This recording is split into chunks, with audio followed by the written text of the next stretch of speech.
In fact, of David against Goliath, which is becoming one of the issues in India's elections. There is massive pressure on the government to exploit the country's mineral resources. But it comes just as the Dongria people have won a massive victory by fighting off the British mining giant Vedanta. The Dongrias live in some of India's most isolated hills, which are home to lucrative belts of bauxite. But the Dongria argued that the hills are sacred and mining them could be a violation of their heritage. As France 24's Vikram Singh found out, though, Vedanta still argues that mining would bring jobs and better living standards. Remote and rich in natural resources, the Niyamgiri Hills in eastern India have been home to the Dongria Kond for centuries. One of the country's most isolated tribes, the Dongrias have a special relationship with these hills.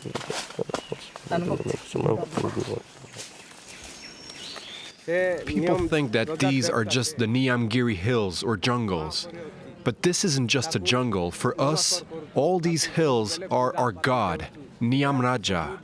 He gives us everything we need, all for free, fruits and vegetables. Everything is free, water and wind as well. But the natural bounty extends beyond fruits and vegetables.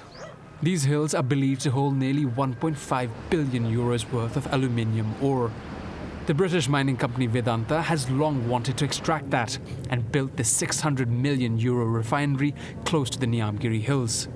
But the plant barely runs today. And it's because of the Dongria Kond, who earlier this year convinced India's central government that Vedanta's mines would destroy their natural and cultural heritage. A stunning victory for the tribe, but Vedanta says its investments are needed in one of India's poorest regions. Unless your primary industry is developed, you cannot bring development, overall socio-economic development. I am giving you an example. 121 families we have sifted for setting up this plant, refinery. Today they are sitting in resettlement and rehabilitation colony. All the people are getting good salary. Now you go there and ask them whether they want to go back to this thing, whether even a single person you can get who says that I want to go to my back. We didn't have to look very far.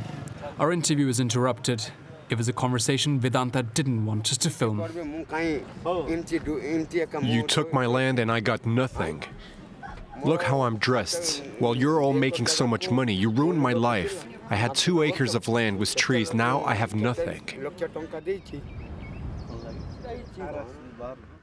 The company insists cases like this are isolated, and the majority of people that sold land to it are indeed happy, having received schools, houses and jobs in return.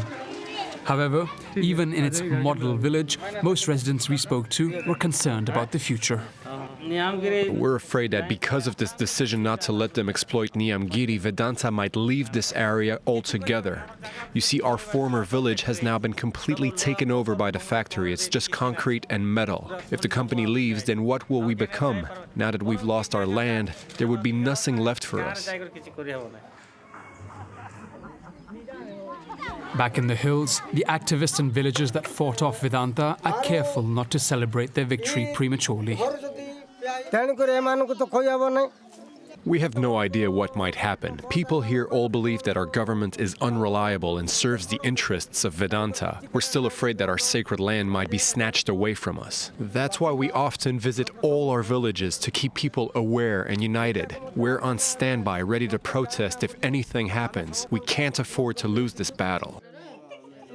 With elections a month away and India's growth rate slowing, there'll be pressure on the next government to exploit its mineral resources.